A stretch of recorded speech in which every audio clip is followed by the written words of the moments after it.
Good day, everyone, and welcome to our histology review series, where today we will be discussing the cardiovascular system. Shown in this slide is a schematic of the heart cut open and a light micrograph of an atrial wall. The heart is a four-chambered muscular pump that distributes blood through a series of closed vessels in the body.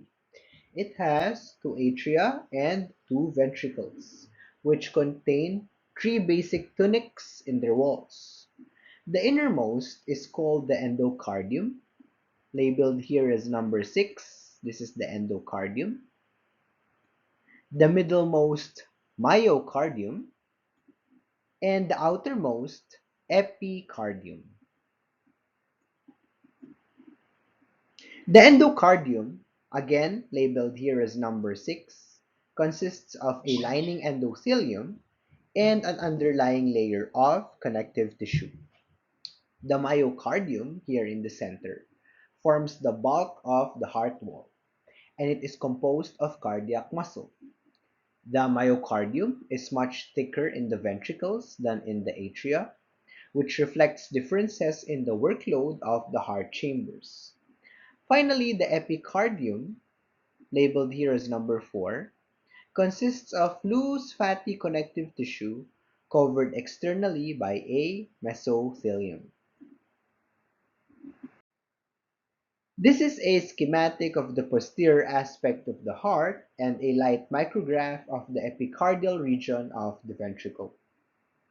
The epicardium, also known as visceral pericardium, shown here as number 4, this is the epicardium, aka the visceral pericardium, consists of two layers.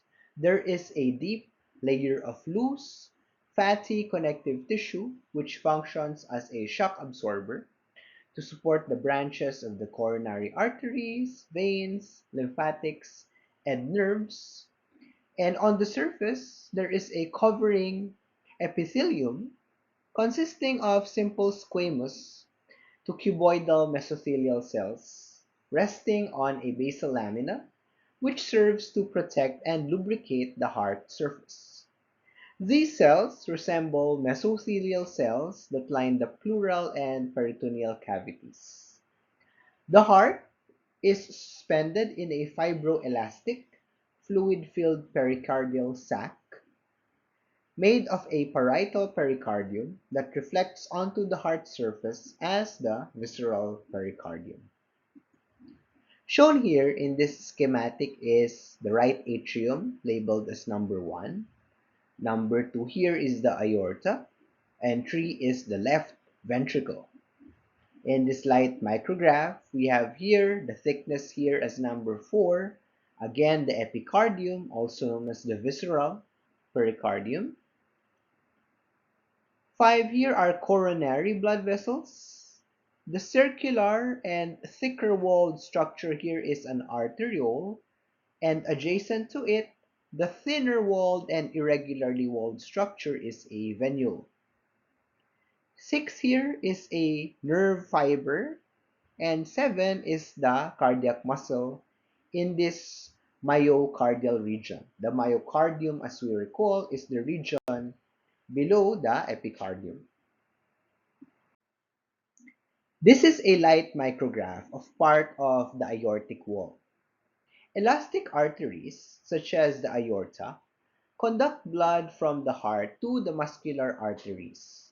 They have a large lumen relative to the thickness of their walls.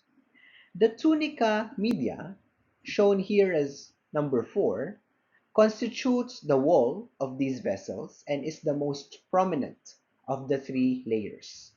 It has an abundance of elastic fibers organized as multiple concentric and fenestrated laminae, which are interspersed by scattered, circularly arranged smooth muscle cells.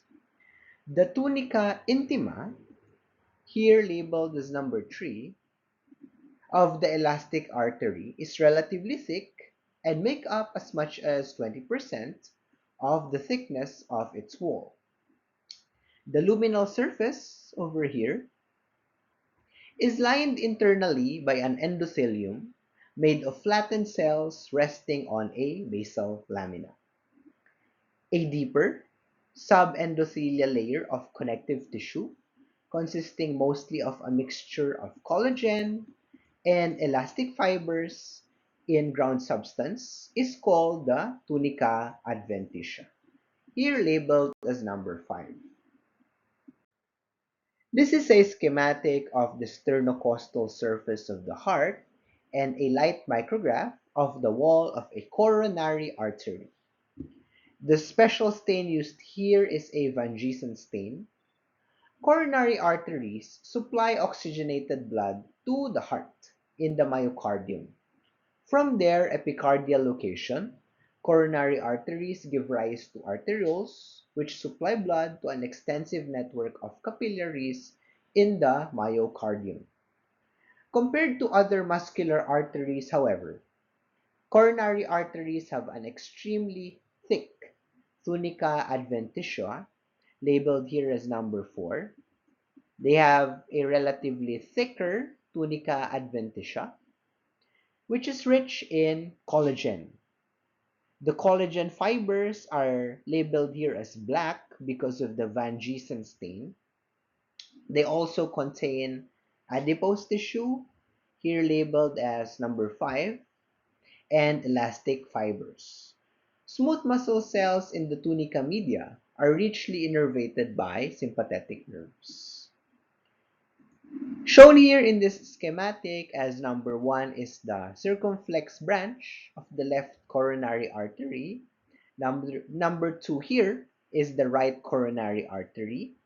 And 3 is the tunica media, again the thickest of the three tunica or the three layers.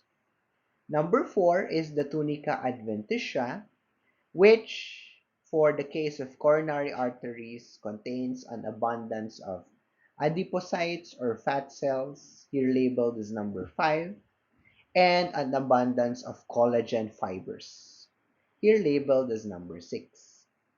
7 here is the external elastic lamina, and 8 is the internal elastic lamina.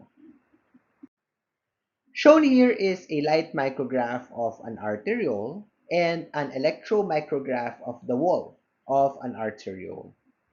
Arterioles are called resistance vessels, and they are able to undergo vasoconstriction or vasodilation in response to both neural and non-neural stimuli. They mainly control systemic blood pressure by the action of the smooth muscle in their tunica media. The tunica intima is similar to that of other blood vessels, and they consist of flattened endothelial cells, here labeled as number 2, which are resting on a thin basal lamina. Vascular smooth muscle cells are found in all blood vessels, except capillaries.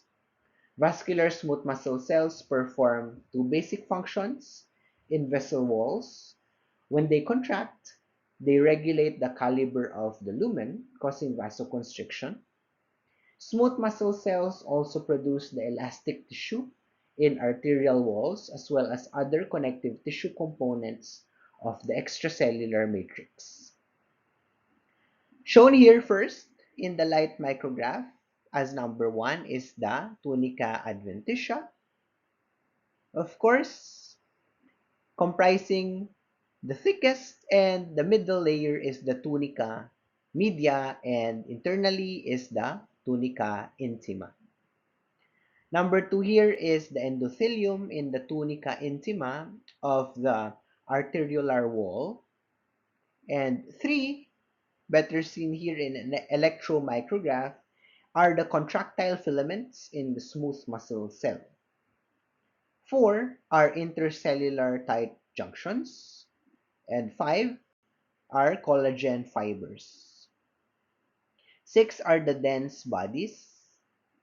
7 is the basal lamina, and 8 is a nucleus of smooth muscle cell. Shown here is a light micrograph and the corresponding electromicrograph of an arteriole together with a venule in transverse section.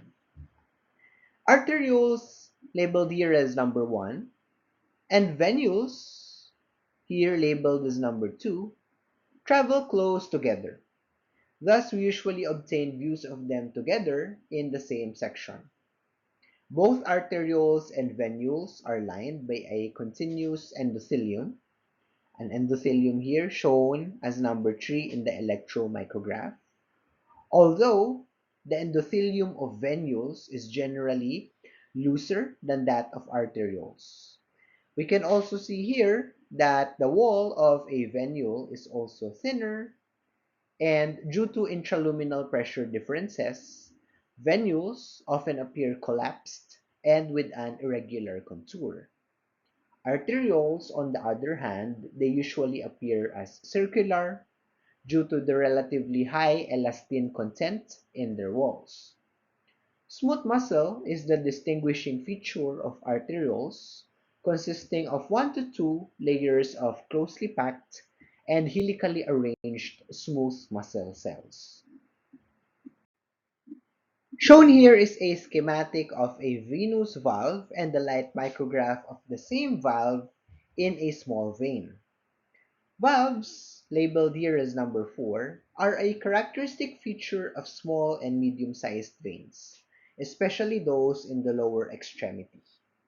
Valves prevent the backflow of blood on its return to the heart against the force of gravity. They are local infoldings of the tunica intima that form semilunar folds that project into the lumen in the direction of blood flow. Valves are usually arranged in pairs, such as this one, also called bicuspid leaflets, and are commonly found just distal to where minor venous tributaries join to form large veins. Each leaflet is covered externally by a thin endothelium, shown here as number 2, that is continuous with the lining of the vessel and is reinforced internally by a thin core of connective tissue in the tunica adventitia, shown here as number 3.